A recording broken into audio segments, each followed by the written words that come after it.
Paano ba sisimulan muling matiwala?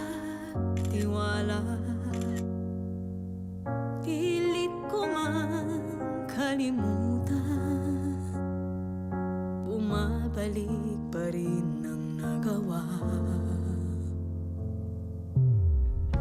Paano bang di makulong sa galit na kinikimkim mula noon? Binigay ko ang tiwala, pero bakit mo